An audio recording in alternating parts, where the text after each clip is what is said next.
En esta clase hablaremos de moscas. ¿Cómo hacer una mosca?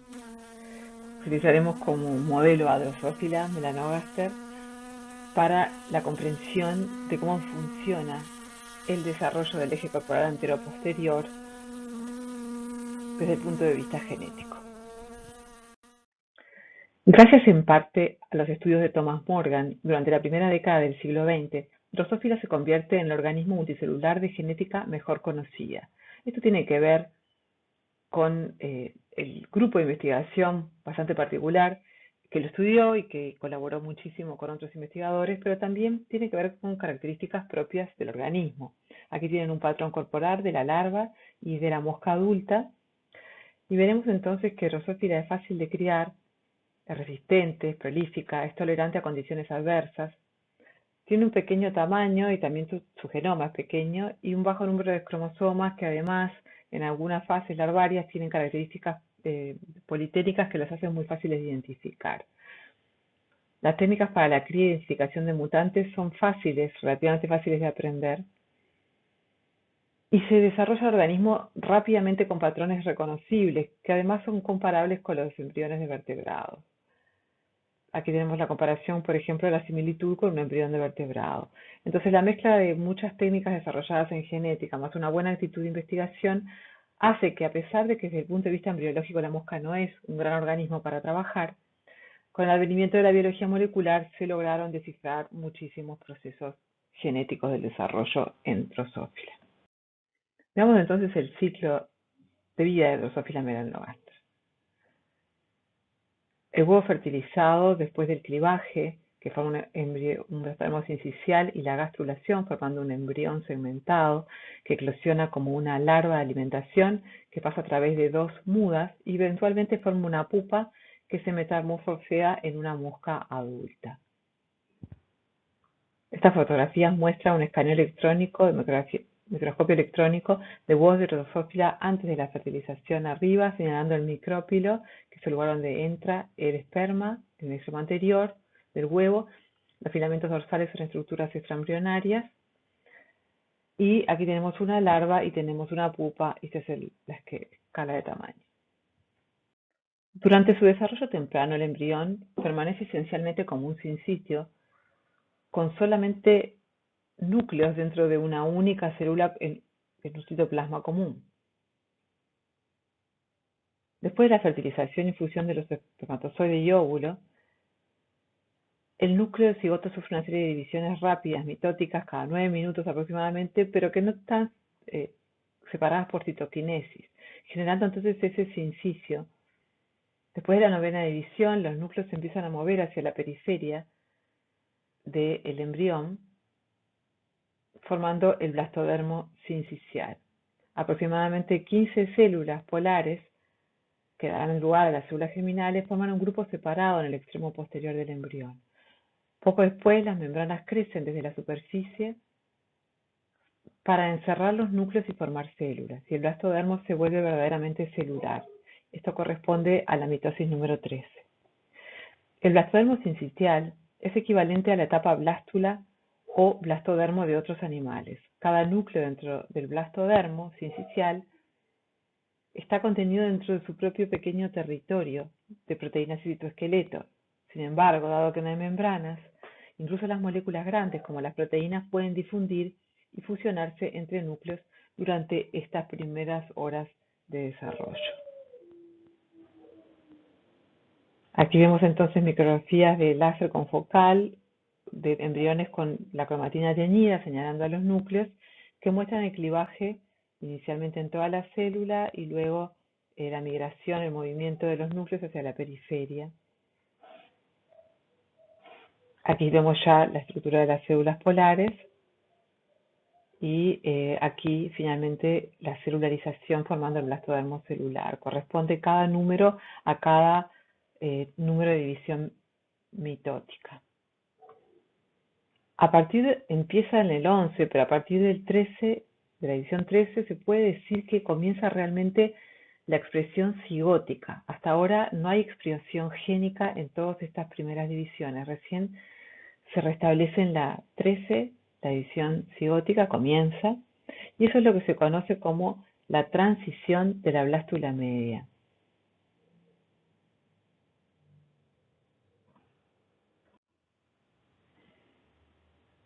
En esta etapa también las divisiones celulares se enlentecen y este cambio grande de empezar a sintetizar cosas a partir del genoma cigótico y empezar a cambiar el ritmo de divisiones celulares, o sea, la transición a la blástula media, es realmente el mismo fenómeno que se observa en numerosos filos de vertebrados e invertebrados. Es un evento bastante universal en el desarrollo.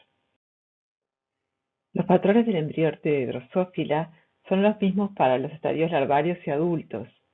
Cada uno tiene entonces dos ejes, un eje anteroposterior y un eje dorsoventral. ¿Sí? En el eje anteroposterior se diferencian estructuras de cabeza, tórax y abdomen, y también divisiones del cuerpo denominadas segmentos, 3 torácicos y 8 abdominales. Cada segmento de la mosca tiene su propia identidad. Por ejemplo, el primer segmento torácico tiene solo patas, el segundo tiene patas y alas, y el tercero tiene patas y halterios o balanzadores. A su vez, los segmentos torácicos y abdominales pueden tener algunas distinciones, como por ejemplo la propia cutícula. Pero ¿cómo se origina este patrón? Durante la década de los 90, los enfoques combinados de biología molecular y genética, así como la embriología, llevaron a un modelo detallado que describe cómo se genera este patrón segmentado a lo largo del eje anteroposterior y a la vez cómo cada segmento se diferencia de los otros.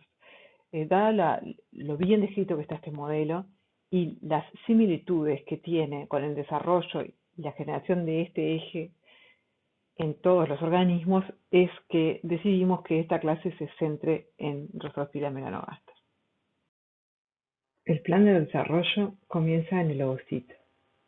Los ejes del cuerpo se establecen desde la etapa de la gametogénesis femenina en el ovocito por distribución diferencial de ARN mensajero y proteínas maternas. Un huevo de Drosophila antes de la fertilización posee ARN mensajeros localizados en regiones específicas. Aquí se muestra el ARN de la proteína bicoid, del gen bicoid en el extremo anterior y en el posterior de Nanus. La traducción de los ARN mensajeros de estos genes que están localizados en regiones específicas produce un gradiente proteico dentro del embrión que permite que actúen como morfógenos. Pero ¿cómo se establece la distribución asimétrica de mensajero y proteínas en el ovocito? La formación del eje anteroposterior comienza en el ovocito. Cuando el ovocito se encuentra en la cámara del huevo, las interacciones entre las células nodrizas, las células foliculares y el ovocito van a determinar la polaridad. La polaridad anteroposterior del embrión, de la larva y del adulto tienen su origen justamente en la posición que tiene el ovocito dentro de las células foliculares del ovario. El primer signo visible de polarización anteroposterior durante la ovogénesis es el movimiento del ovocito hacia el extremo de la cámara del huevo, donde se pone en contacto con las células del folículo. Las células nodrizas del ovario depositan ARN mensajeros en el ovocito en desarrollo y estos ARN mensajeros son distribuidos en regiones diferentes del ovocito en función de interacciones específicas con las células foliculares. El epitelio folicular, inicialmente uniforme, comienza entonces a diferenciarse en función de señales enviadas por el ovocito. Y el ovocito va a inducir a las células foliculares que están en contacto con él a adoptar un destino posterior, mientras que las células del folículo en el otro extremo de la cámara del huevo, que no están en contacto con el ovocito, no se ven afectadas y se convierten en las células foliculares anteriores. La señal inductiva del ovocito que transmite la posteriorización al epitelio folicular es transmitida por una proteína conocida como Burken, señalada aquí en verde. El ARN mensajero de Burken es sintetizado y secretado por las células nodrizas y es transportado al ovocito, donde se ubica en el extremo posterior, en la región entre el núcleo y el citoplasma, contacto con las células foliculares.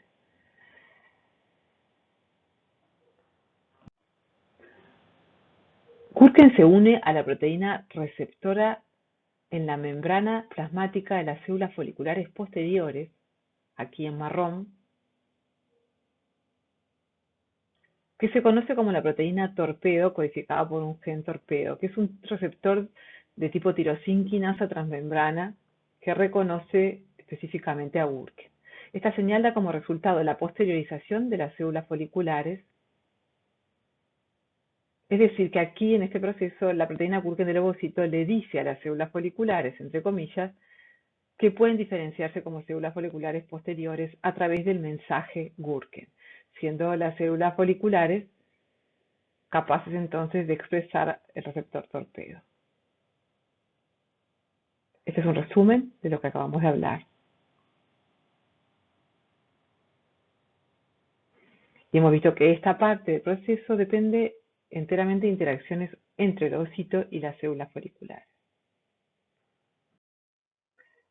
Las células del folículo posterior envían una señal de regreso a Burken hacia el ovocito, que produce una reorganización del citoesqueleto de microtúbulos del ovocito en una matriz de microtúbulos que se extiende del extremo anterior hasta el posterior. Aquí está la señal de regreso. Es en realidad una lipidoquinasa, una proteína quinasa que recluta la proteína PAR1 al borde posterior del citoplasma de los ovocitos. PAR1 organiza microtúbulos específicamente con sus extremos negativos, CAP, y positivos de crecimiento en los extremos anterior y posterior del ovocito respectivamente. Aquí entonces, con los microtúbulos posicionados, vemos que dos ARN mensajeros, el ARN mensajero de Bicoid y de Oscar, que habían sido depositados por las células nodrizas en el ovocito, comienzan entonces a moverse a través de proteínas motoras. Bicoid se une a una dineína dirigida a menos y mueve entonces para el extremo anterior del huevo, mientras que Oscar se convierte en un complejo con la quinesina 1, una motora tipo más, dirigida más, que la mueve hacia los extremos de crecimiento de los microtúbulos en la región posterior, donde la proteína Oscar se podrá unir a el ARN mensajero de nanos. A su vez, el núcleo con su proteína Burken asociada migra a lo largo de los microtúbulos a la región dorsal anterior del ovocito e induce a las células del folículo adyacente a convertirse en las células del folículo dorsal, iniciando entonces la determinación del patrón dorsoventral. Los ARN mensajeros de Bicoid nanos constituyen una clase de ARN mensajeros que sintetiza la mosca madre y depositan en el ovocito. Varios de estos ARN mensajeros se transportan y localizan en los extremos del óvulo mientras se forma el ovario. A estos se los denomina genes maternos. Los genes maternos son entonces sintetizados por la madre, por las células nodrizas y no por el embrión, y se expresan en los tejidos del ovario durante la ovogénesis, es decir, que son sintetizados previo a la fertilización. Son transportados desde las células nodrizas al ovocito como ARNs, puede ser como proteínas también. Establecen gradientes y regiones, difunden por el huevo a través del citoplasma sincicial y generalmente son reguladores de la transcripción o traducción de genes maternos y de genes que van a expresarse posteriormente, que son los genes cigóticos.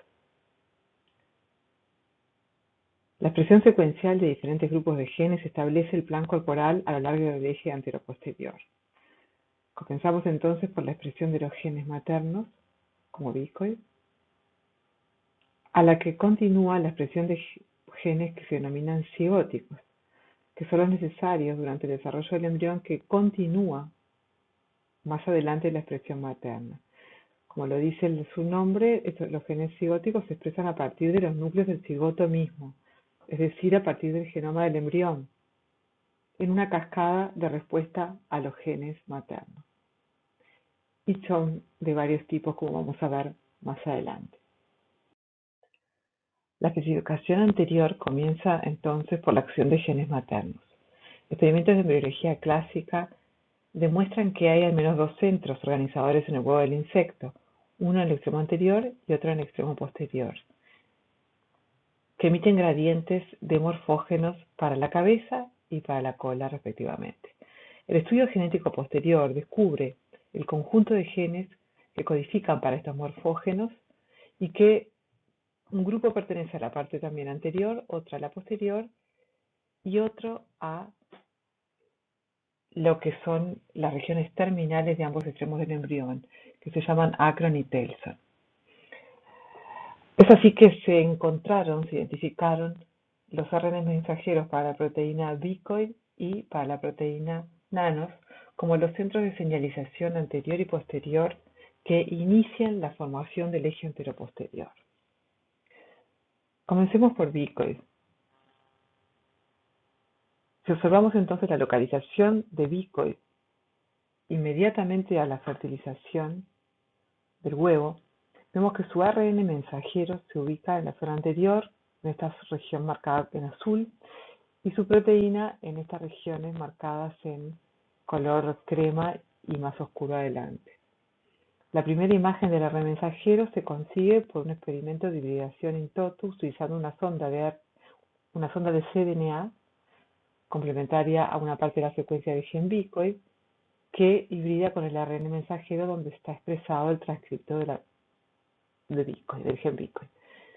La figura de abajo, esta de aquí, que corresponde a donde está la proteína, nos muestra eso, es la hibridación in toto de la proteína con un anticuerpo anti-bicoid conjugado a una enzima capaz de producir una coloración en las zonas donde está la proteína bicoid expresada en el embrión. Si nosotros cuantificamos el ARN mensajero y la proteína, graficando en el eje de las X la distancia del extremo anterior y posterior, lo que notamos, tal como lo ven las imágenes, es una concentración muy intensa del ARN mensajero de bicoid y una concentración mucho más gradual y más extendida desde el extremo anterior hasta el final del extremo posterior, que se produce debido a que si bien el ARN mensajero está en la región anterior, está anclado a esta región y teniendo muy poca capacidad de difusión. Una vez que la proteína se sintetiza, sin embargo, esa proteína sí es capaz de difundir formando un gradiente hacia el extremo posterior. A su vez es una proteína que tiene una vida media de 30 minutos, lo que hace que la señal, el gradiente del morfógeno, aparezca y desaparezca en un tiempo muy breve.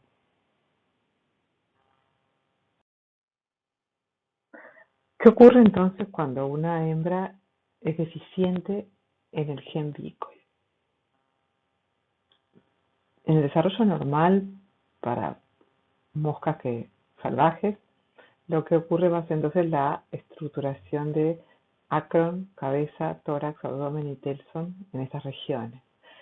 En las hembras carentes de bicoid, los embriones que se desarrollan pierden estas tres estructuras anteriores, generando un telson en la parte anterior, por lo tanto se genera un embrión como simétrico de los dos lados.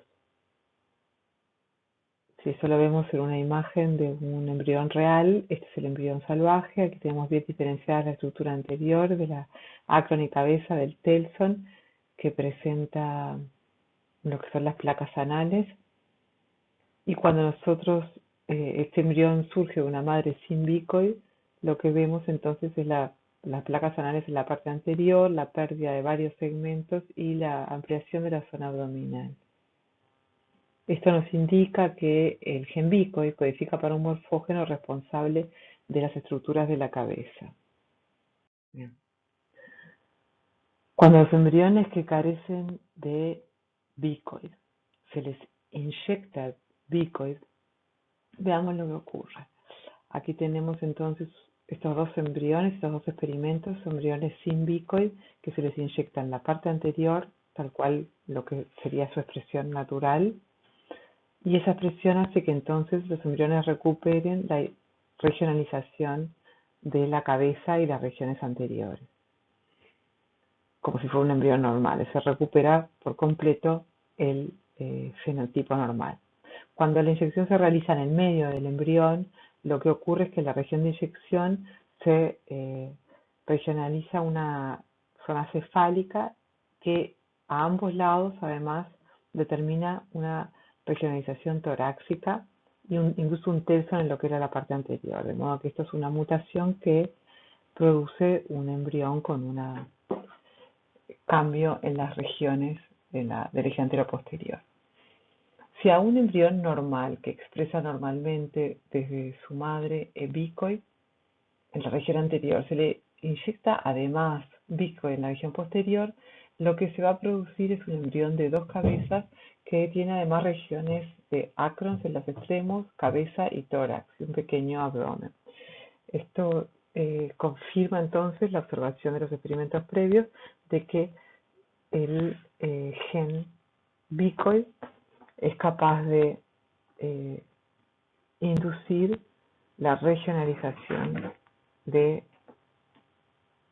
extremo anterior, es decir, que es responsable de establecer los patrones para las estructuras anteriores en el embrión. En los últimos años de la década de los 80, dos laboratorios de manera independiente demuestran que bicoid actúa como un factor de transcripción, activando la expresión del gen conocido como hunchback o jorobado por el fenotipo del mutante producido cuando se pierde su expresión. El ARN mensajero del gen hunchback se encuentra también en la región anterior del embrión. Bicoid promueve la transcripción del gen hunchback cigótico.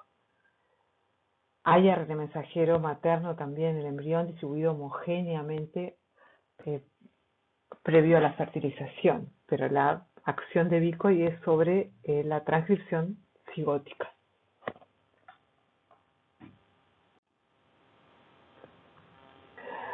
Aquí vemos un gráfico en que se muestra a lo largo del eje antero-posterior la expresión de la proteína bicoid, y fíjense cómo hay una buena correlación entre el aumento de bicoid y el aumento de la expresión de hunchback, que luego cae más abruptamente debajo de una umbral de cantidad de proteína bicoid. Los mutantes deficientes de la proteína hunchback materna y cigótica carecen de partes de la boca y de las estructuras del tórax. El gen bicoid activa a otros genes también cigóticos, iniciando así un nuevo patrón de expresión génica a lo largo del eje. O sea, bicoid es efectivamente un gen materno clave para el desarrollo, sobre todo en lo que refiere al extremo anterior durante la ovogénesis.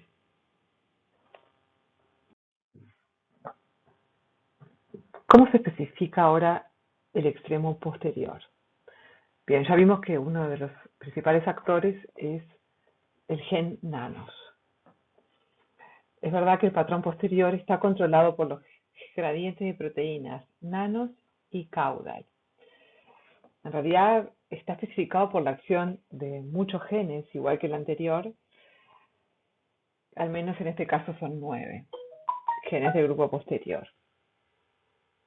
Al igual que el ARN mensajero de bicoid, el ARN mensajero de nanos se traduce después de la fertilización para dar un gradiente de concentración de proteína nanos, que en este caso va a tener un nivel más alto en el extremo posterior del embrión.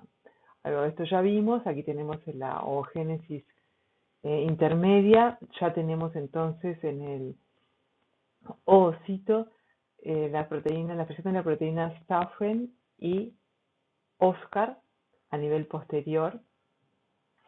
Y fíjense que entonces este patrón va a dar lugar a nanos en lugar también posterior. Y concomitantemente se resalta aquí, al final de la oogénesis, una distribución en la que nanos está en la parte posterior y el ARN materno del gen Hunchback está donde no está nanos. Es decir, y eso también pasa bastante así para la proteína de ambos transcriptos. Están más hacia el extremo posterior y Hunchback. Tienen patrones como excluyentes. De hecho, lo que pasa es que la proteína Stauffen induce la traducción de un Oscar y Oscar es, eh, se une al ARN mensajero de nanos y es quien lo mantiene sujeto en la región posterior a los ARN mensajeros de nanos. ¿Sí? Eso hace que entonces se traduzcan nanos en la parte posterior fundamentalmente. ¿Sí? Muchos de estos genes de especificación posterior en realidad lo que hacen es retener a nanos en el lugar adecuado. Igual que los genes de especificación anterior que no vimos, hacen que se retenga bicoid en la parte anterior también. ¿Sí? Esa es una muy importante función de este tipo de genes maternos. A diferencia de la proteína bicoid, nanos no actúa directamente como un morfógeno para especificar el patrón abdominal. Tiene un papel un poco diferente en el sentido que su función es más bien suprimir de una forma gradual la traducción del ARN mensajero de Hunchback, para que posteriormente se pueda establecer un gradiente claro de proteína Hunchback expresada de manera cigótica y actuar como si este un morfógeno para la siguiente etapa del establecimiento del patrón. Debe evitarse la traducción de nanos en la parte posterior del embrión, ya que de lo contrario había una concentración demasiado alta y se producirían estructuras más bien anteriores en la región posterior. La represión de nanos sobre Hunchback ocurre a nivel de la traducción del ARN mensajero del gen. Si ustedes ven aquí, se representa el ARN mensajero de Hunchback con su región codificante en negro y su región 3'UTR corriente abajo. En azul se denota un elemento de respuesta a nanos y aquí se indica que una proteína pumilio se une a esta región permitiendo entonces la traducción. Fíjense que en esta situación el ARN está poliadenilado, que es una condición necesaria para la traducción. De hecho, una vez que ocurre la fecundación, se ve en el embrión una ola de poliadenilación de ARN mensajeros que lo que hace es promover su traducción. Son ARN que no están siendo traducidos y que comienzan a traducirse a partir de la fecundación. En el caso de este ARN en particular, en el extremo posterior del embrión, y inmediatamente después de la fertilización, se produce proteína nano. Y esta proteína, fíjense que en asociación con pumilio, lo que promueve es la deadenilación, la pérdida de adeninas en el extremo 3'UTR, y eso lleva a un bloqueo de la traducción.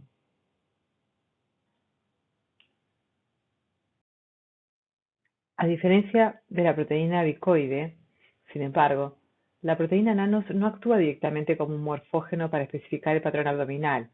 Tiene un papel bastante diferente. Su función es suprimir de forma gradual la traducción del ARN mensajero materno del gen Hunchback, para que posteriormente se pueda establecer un gradiente claro de proteína Hunchback expresada de manera cigótica y actuar como un morfógeno para la siguiente etapa del establecimiento del patrón.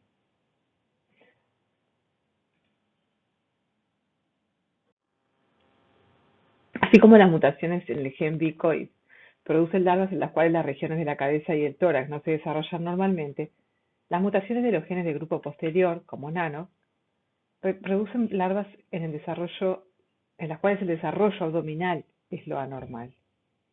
Estos embriones mutantes son más cortos de lo normal porque no hay abdomen. Aquí tenemos, por ejemplo, el aspecto entonces de un embrión que ha perdido la expresión de nanos, que es materno obviamente, y se ve la pérdida de la región abdominal. Y fíjense que fenotípicamente también hay una estructura mucho más pequeña y más anómala. En la figura se muestra también cómo se modifican los patrones de expresión de dos genes GAP que están bajo el control de nanos, que son el gen NIRP y CHIAN, que se expresan luego. Y bueno, vamos a ver más adelante por qué. esto ocurre. Por último, en la especificación del extremo posterior participa también la proteína bicoid. Al igual que Hunchback, el ARN materno de bicoid se distribuye inicialmente uniformemente en el huevo. Aquí lo tenemos marcado en amarillo la expresión de caudal y en rojo la expresión de bicoid. Luego entonces de la fecundación se va a establecer un gradiente posterior anterior de la proteína caudal mediante la inhibición de la síntesis de la proteína caudal por bicoid. Es decir, que donde bicoid empieza a producirse como proteína va a reprimir la traducción en el ribosoma de la proteína caudal. Por ende van a tener patrones de expresión excluyente. Donde hay bicoid no va a haber caudal. La proteína caudal es decisiva en la especificación de los dominios de la región posterior del embrión y activa los genes responsables de la invaginación del intestino posterior. Bicoid reconoce la región 3' UTR sin traducir del mensajero de caudal, evitando su traducción, en donde es en el sector anterior.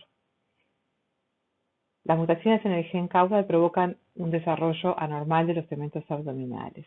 Vemos así que bicoid, además de ser un activador de la transcripción de genes como Hunchback, es también un represor de la transducción, en este caso de caudal, al igual que funciona Nanos para Hunchback.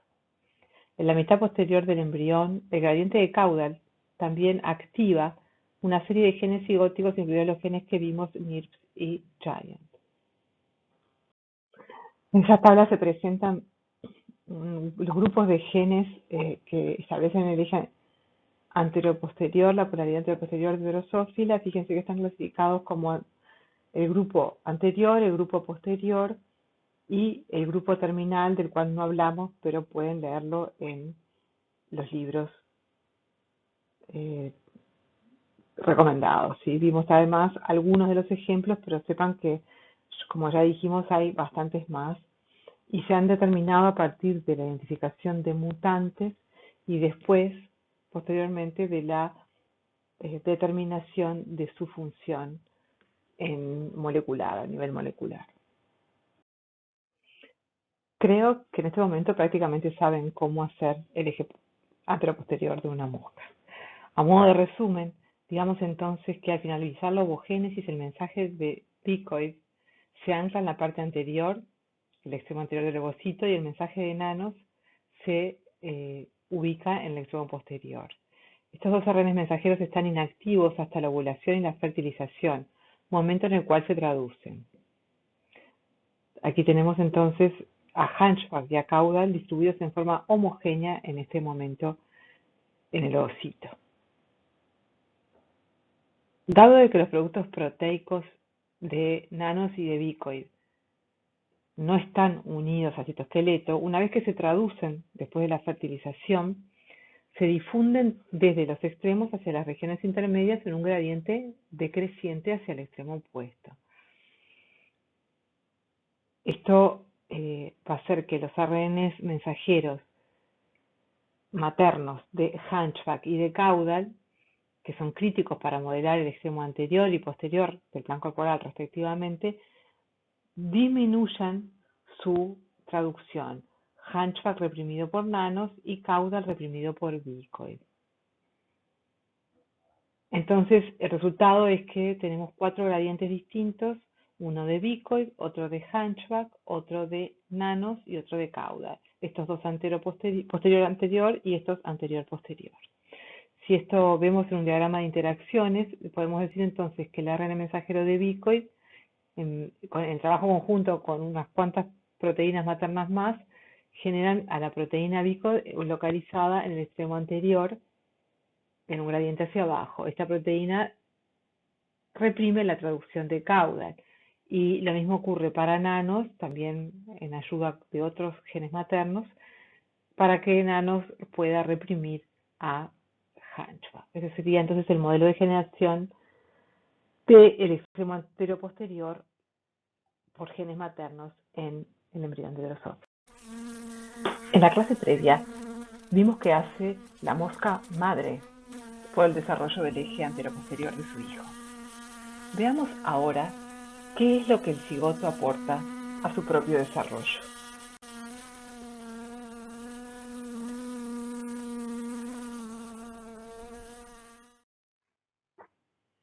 Las actividades secuenciales de los genes maternos y cigóticos modelan al embrión en una serie muy calculada de pasos. Primero se establecen diferencias entre regiones amplias y luego se refinan estas diferencias para producir un mayor número de dominios de desarrollo más pequeños, caracterizados por un perfil único de actividad de genes cigóticos. Los genes del desarrollo actúan en una secuencia temporal estricta. Forman una jerarquía de actividades génicas en la que la acción de un conjunto de genes es esencial para que se active otro conjunto de genes y, por lo tanto, para que ocurra la siguiente etapa del desarrollo. La transición materno-cigótica en Drosófila está mediada por genes de segmentación, que dividen el embrión temprano en una serie repetitiva de primordios segmentados a lo largo del eje antero-posterior. Los genes de segmentación se definieron originalmente por mutaciones cigóticas que interrumpieron el plan corporal, y estos genes están clasificados en 3 grupos basados justamente en el fenotipo de los mutantes: los genes GAP, los genes de la regla de par y los genes de polaridad de segmento. Los primeros genes regulados por los efectores maternos son expresados en dominios extensos, denominados que ocupan aproximadamente 3 segmentos y que se expresan con cierta superposición. Estos genes se denominan GAP debido a que las mutaciones en estos causan intervalos o huecos, que en inglés se dicen gaps, en el patrón de segmentación. Son los primeros genes que son transcritos a partir del genoma mismo del embrión, los primeros genes cigóticos. Diferentes concentraciones de la proteína del gen GAP causan la transcripción de los siguientes genes cigóticos, que son los genes de la regla de pares o pair rule en inglés, que dividen al embrión en unidades periódicas. Estos genes, cuando se expresan, producen patrones en franja perpendiculares al eje antero-posterior que definen 7 bandas. Si ustedes observan aquí, hay 2 colores que corresponden a la expresión de estos 2 genes, ID y FTZ. Las proteínas que producen estos genes de pair rule activan a su vez, posteriormente, la transcripción de los genes de polaridad de segmento, que son estos que están aquí, que dividen el embrión ahora en 14 unidades segmentarias externas, estableciendo la periodicidad del embrión.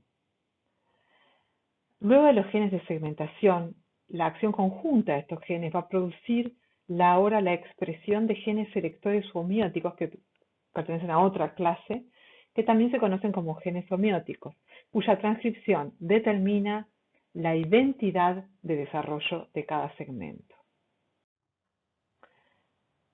El compromiso del destino celular en Drosófila parece entonces tener 2 grandes pasos: el de especificación a partir de la madre y el de determinación que ocurre en el cigoto. Al principio del desarrollo de la mosca, el destino de una célula depende de las señales proporcionadas por gradientes de proteínas. Esta especificación del destino celular flexible puede ser alterada en respuesta a las señales de otras células. Eventualmente, sin embargo, las células experimentan una transición que las compromete o las determina en forma irreversible hacia un destino celular intrínseco de la célula.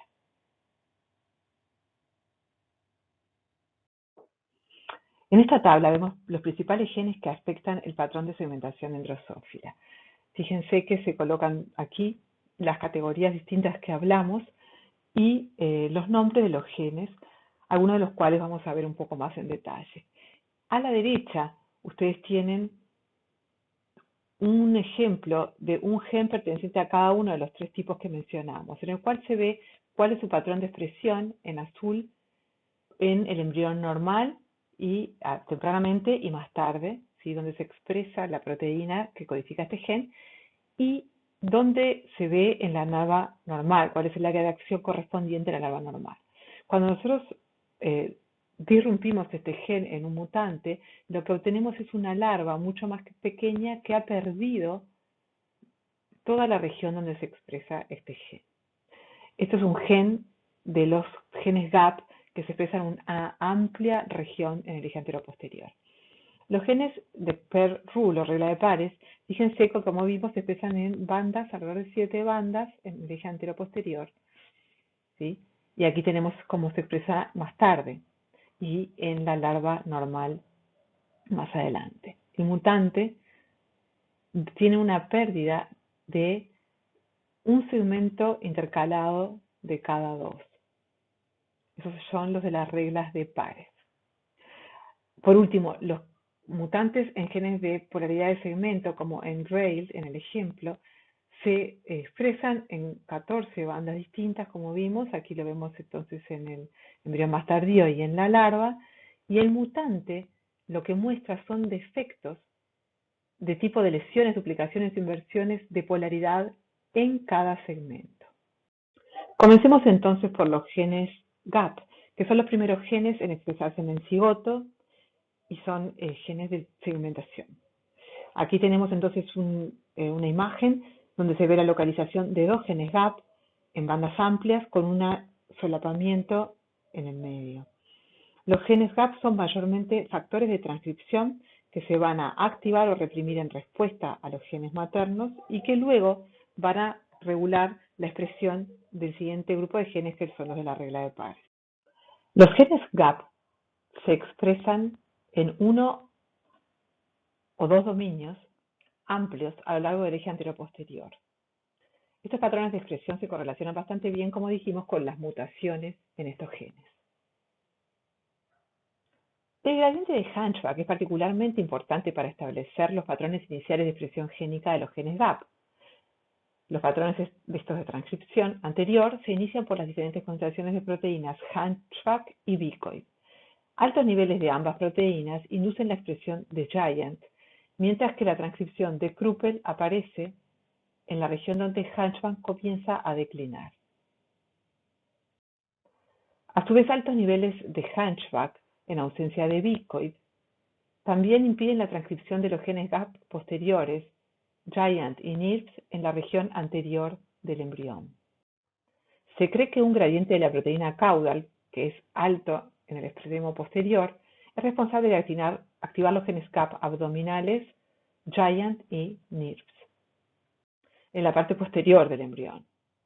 Es así entonces que un gen como Giant tiene dos métodos de activación, uno para su banda de expresión anterior a través de Bicoid y Hunchback y otro para su banda de expresión posterior a través de caudal. Después de que el patrón inicial de expresión de los genes GAP sea establecido, este se estabiliza y mantiene por interacciones represivas entre los diferentes genes GAP o proteínas producidas por ellos. Esto se facilita porque están dentro de un sinsitio en este momento los núcleos. Se cree que las inhibiciones entre los genes GAP se dan por una regulación directa transcripcional, ya que ellos son factores de transcripción.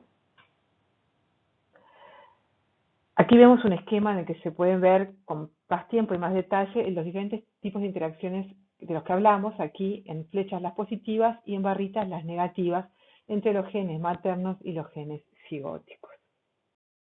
Observemos estos fenómenos de un modo distinto. El gradiente posterior de Bicoid y caudal regula la expresión de NIRPS, jorobado, Kruppel y Giant. El gen sin cola o tailless previene estas rutas de diseño en los extremos posterior y anterior del embrión. Los tres interruptores de palanca activados a lo largo del eje anteroposterior para establecer los dominios de GAP se representan aquí. Aquí la inhibición mutua entre NIRPS y jorobado posicionan el dominio de la proteína NIRPS alrededor de un 60 a 80% del largo del eje anteroposterior. Jorobado inhibe la expresión del gen Kruppel a altas concentraciones, pero las promueve a concentraciones intermedias. Kruppel y Giant se inhiben mutuamente la síntesis de uno al otro y por eso se observan en patrones también excluyentes en el embrión. Los productos proteicos de los genes GAP interactúan con las proteínas de los genes GAP vecinos para activar la transcripción de los siguientes genes en esta cascada, que son los genes de la regla de Parr. Los productos de los mismos, como dijimos, subdividen en regiones intercaladas, una prendida y otra apagada, como se muestra para estos dos genes, en forma alternada. En esta hibridización in situ para los genes Evans-Kippt y Fujitaratsu se observa exactamente ese patrón de 7 bandas con intercalaciones de ausencia de señal. Esta especie de franja de cebra le da ese nombre de genes de regla de pares que dividen el embrión finalmente en 15 subunidades. Son 8 los genes de la regla de pares que se conocen. También codifican para factores de transcripción, igual que los genes de la regla de pares. Algo interesante que se observó es que los genes de la regla de Parr no son expresados en segmentos, sino en parasegmentos alternados en el blastómero. Esta es la imagen que acabamos de ver, solo que se ve la cinética desde las 3 a las 3 horas y media después de la fertilización, donde se marcan mucho mejor estos dos genes, Fujitaratsu y EIV. Si nosotros vemos entonces estas regiones a qué corresponden más adelante en el embrión, y aquí tenemos estos segmentos finales en el embrión, aquí tenemos los de la cabeza, los del tórax y los diferentes segmentos abdominales. Si cada uno de ellos lo dividimos entre la región posterior, por ejemplo, vamos a ver el maxilar, la anterior y la posterior, lo que nosotros notamos es que la expresión de la proteína, por ejemplo, Fujitaratsu, que se indica aquí, en esta barra, corresponde en realidad a 7 regiones que no son un segmento, sino son la mitad posterior del segmento maxilar y la mitad anterior del segmento labial. Estas 14 regiones son los parasegmentos.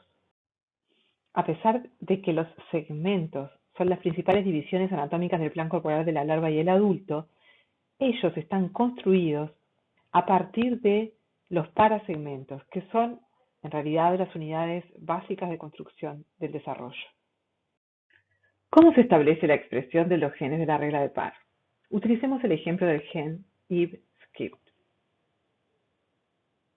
En particular, miremos la expresión de el parasegmento 3, que tiene una ampliación aquí.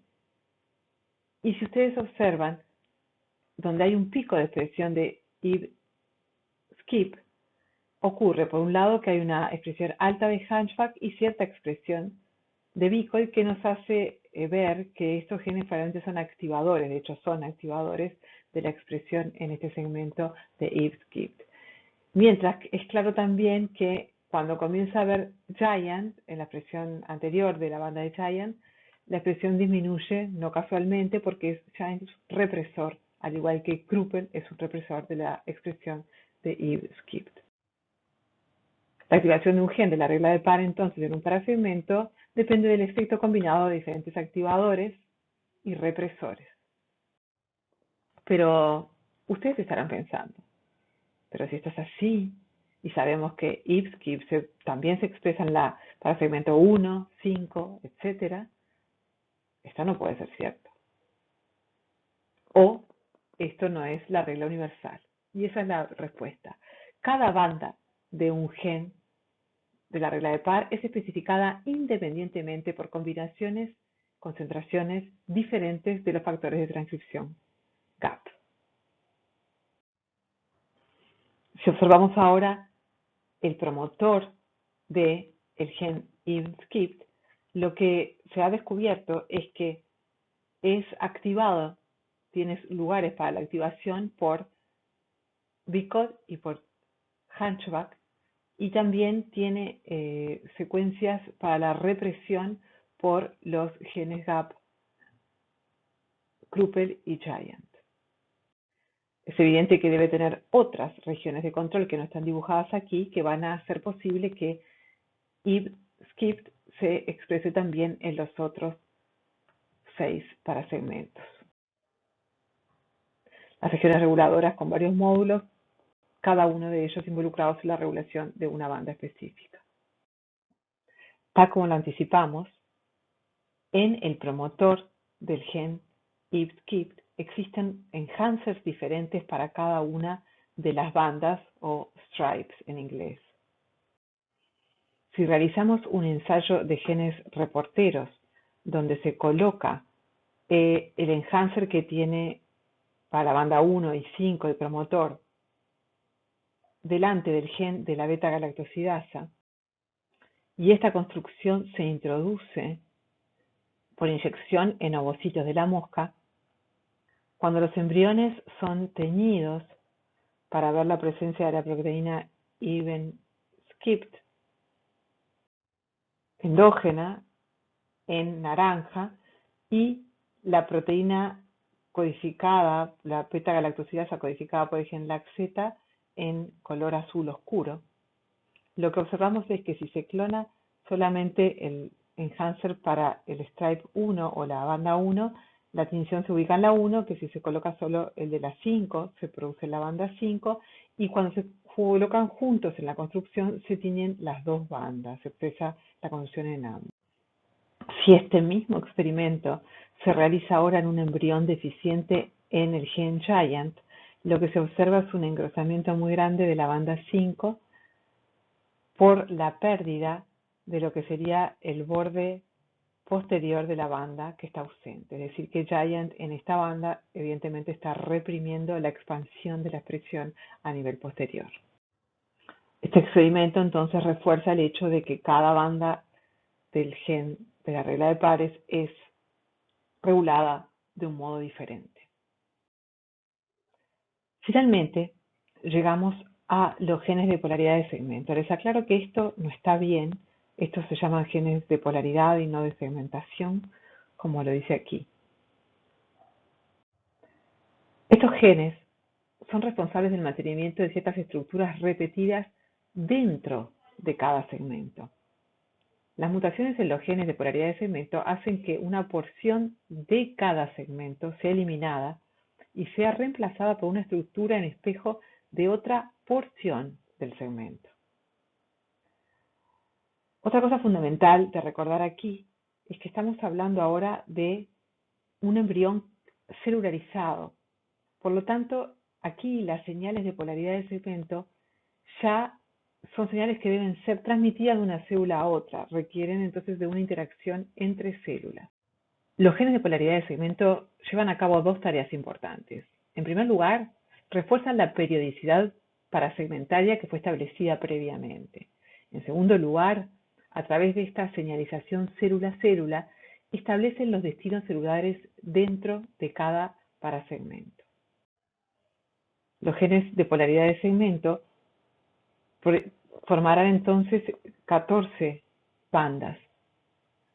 Los productos proteicos de los genes regla de pares interactúan con las proteínas de los genes TAP vecinos para activar la vía de transcripción de los siguientes genes en esta cascada, que son los genes de la regla de pares. En honor, los productos de los mismos, como dijimos, se dividen en regiones intercaladas, una prendida y otra apagada, como se muestra para estos dos genes, en forma alternada. En esta hibridización in situ para los genes IB-SCIPT y Fujitara-Tsu se observa exactamente ese patrón de 7 bandas con intercalaciones de ausencia de señal. Esta especie de franja de cebra le da ese nombre de genes de regla de pares que dividen el embrión finalmente en 15 subunidades. Son 8 los genes de la regla de pares que se conocen. También codifican para factores de transcripción, igual que los genes de la regla de pares. Para ver cómo funciona la especificación de la expresión de los genes de polaridad de segmento, veamos el ejemplo de Engrailed y Wingles. De hecho, el gen Engrailed tiene un papel clave en la segmentación. Y a diferencia de la regla de pares y de los genes GAP, cuyas actividades son transitorias, estos genes del gen Engrailed se expresan durante toda la vida de la mosca. Otra gran diferencia es que en ese momento ya estamos con un embrión celularizado. Estas 14 entonces rayas transversales que muestran la expresión de estos genes están siendo establecidas en presencia de células. Tanto es así que tenemos delimitado claramente que cada banda de un parasegmento está constituida en realidad por 4 células.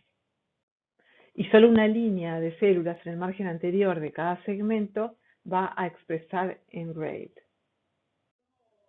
Llama la atención ya el hecho de que Fujitaratsu e Eve tienen un patrón también clarísimo de expresión en relación a cuál de las columnas de células se expresa dentro del parasegmento.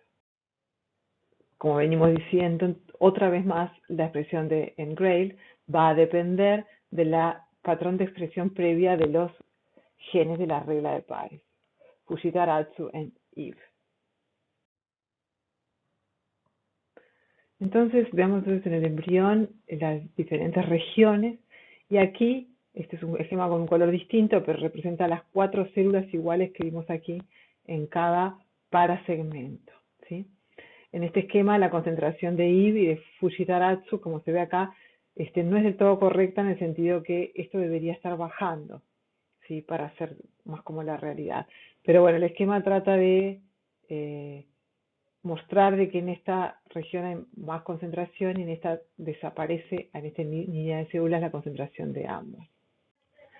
Aquí se vuelve a ver claro el hecho de que engrailed está en la primera línea de células de parasegmento y corresponde a la zona de más alta expresión de Fujitaratsu o de Eve, mientras que wingless siempre se encuentra en la región donde no hay expresión de ninguno de los dos genes de la regla de par. La expresión continua de wingless y engrailed es mantenida por interacciones entre las células que las expresan. Vamos a ver entonces, aquí tenemos en el mismo código de color, que la proteína wingless es secretada y se difunde hacia las células de alrededor. En las células competentes para expresar engrailed, es decir, las que tienen las proteínas Eve o Fujitaratsu, la proteína wingless reconoce al receptor Fritzl. Aquí tenemos una ampliación, imagínense, de estas dos células, ¿sí?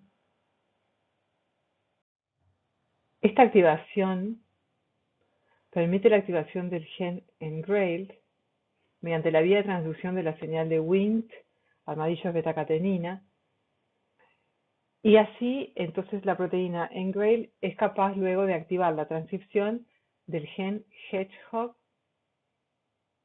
Ven entonces que engrailed en este caso es un factor de transcripción y además activa su propia transcripción. La proteína hedgehog difunde desde las células hasta las células vecinas que expresan la proteína receptora Patched. La unión de hedgehog con Patched inhibe la señal de smoothened, permitiendo entonces la transcripción del gen wingless y su posterior secreción, entonces generando un circuito estable de alimentación para el mantenimiento de estas señales. Llegamos entonces finalmente a los genes selectores o genes homeóticos. Son los genes que dan la identidad de segmentos.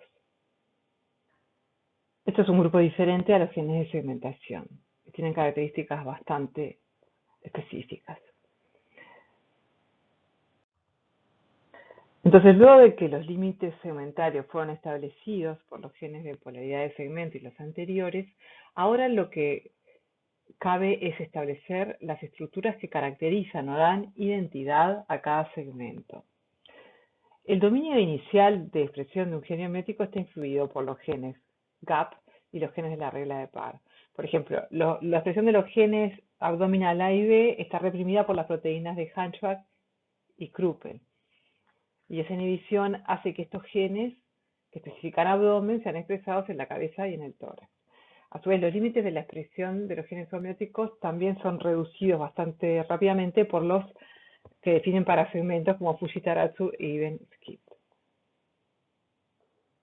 La expresión de los genes homeóticos es un proceso muy dinámico la expresión de cada gen comienza en un lugar y se extiende luego.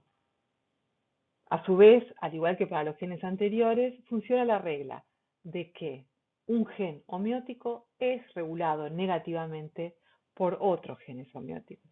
Y en este caso vamos a ver que por los que se expresan más posteriormente.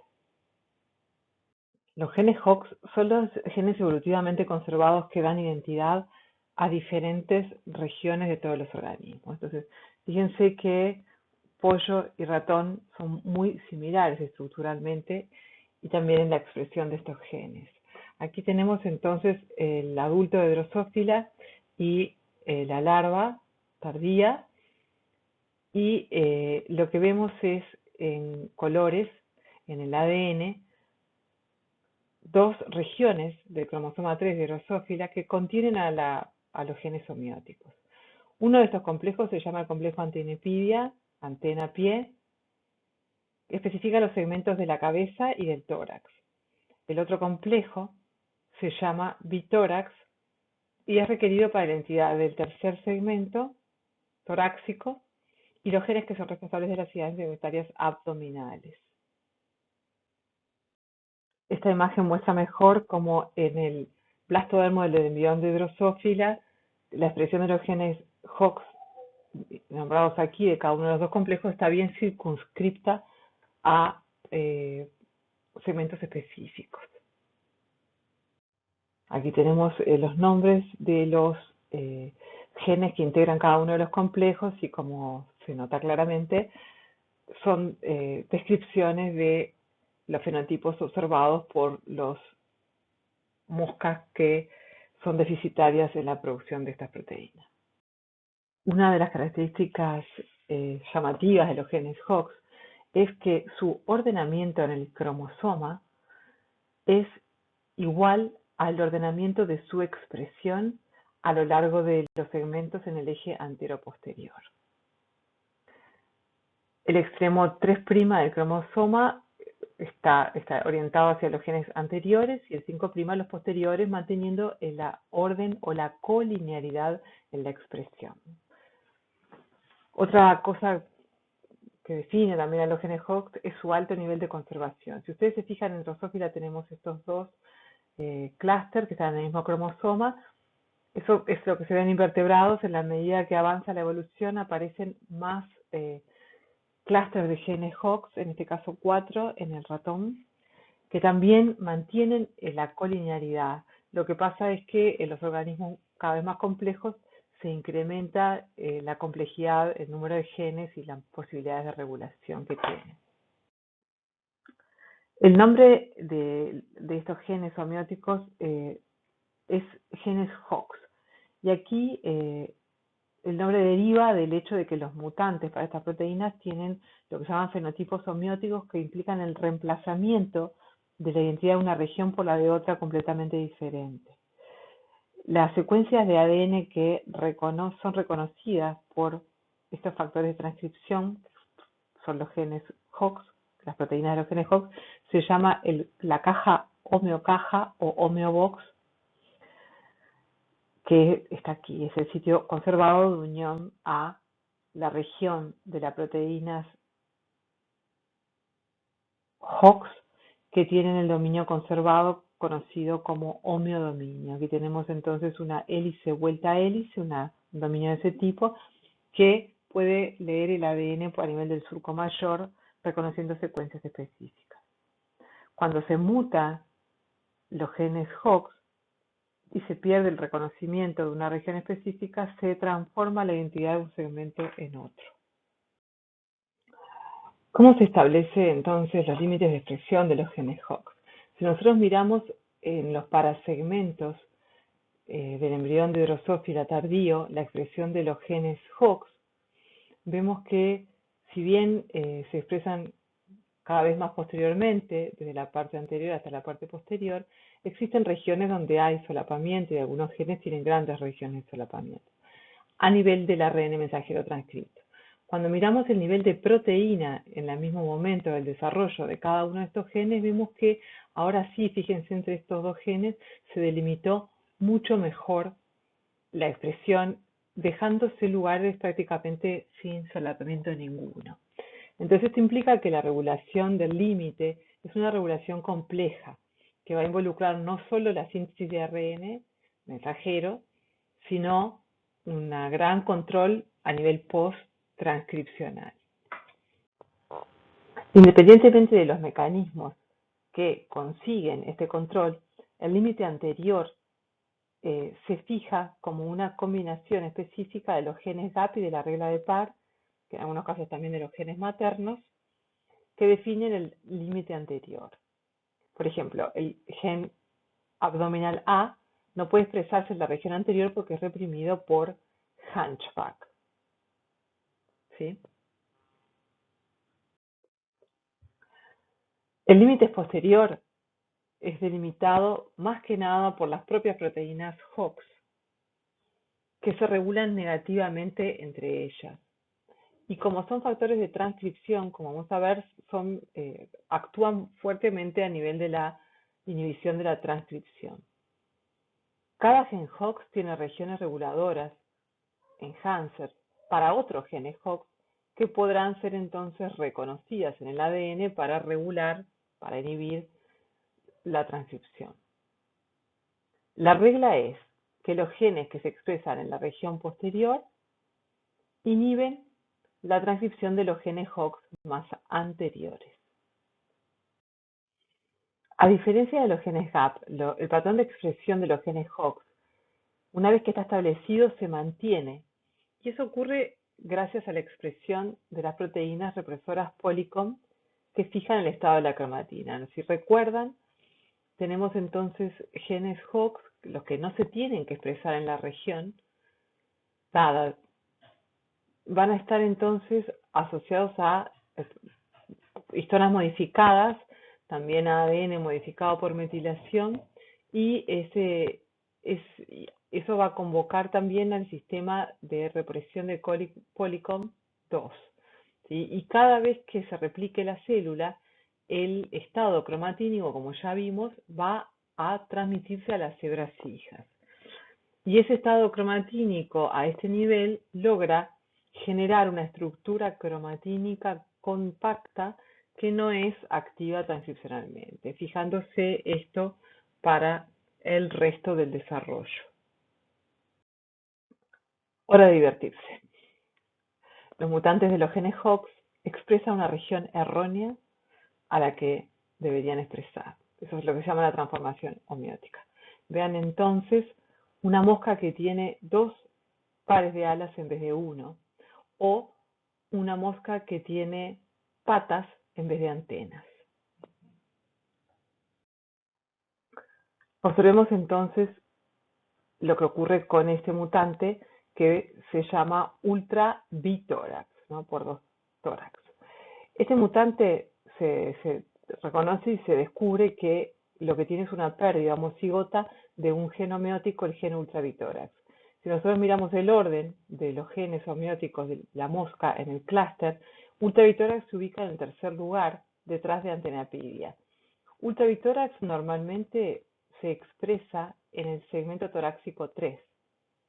Fíjense que entonces en esta mosca que carece de ultrabitórax, el segmento torácico 3, que no debería tener alas, normalmente que no tiene alas, es sustituido por la identidad del segmento torácico 2. Es decir, que la pérdida del 3 hace que se transforme en la identidad del 3 del segmento anterior o 2.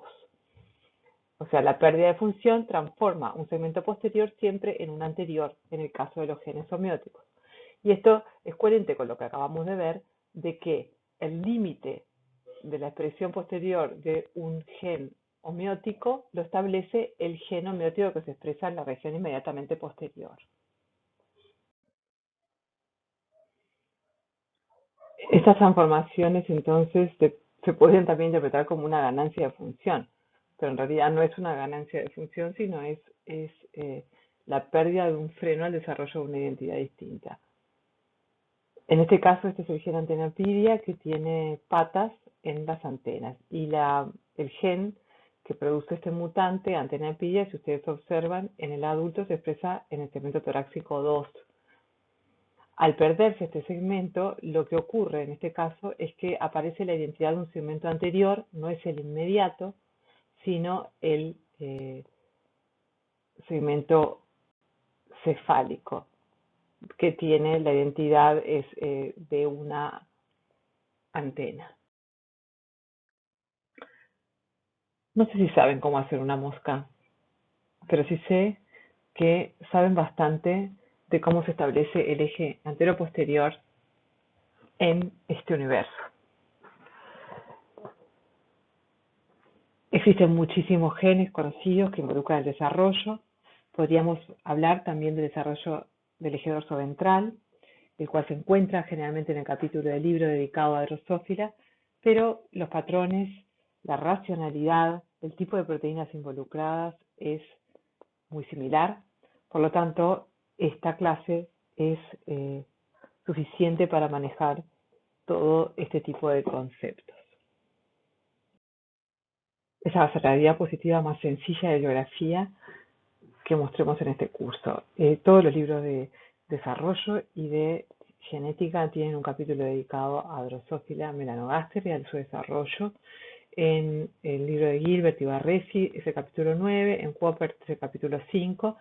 Hay muchas animaciones que las tienen en EVA para mirarlas desde ahí, y también hay muchas clases en línea en la internet que son muy buenas sobre el desarrollo de Drosophila.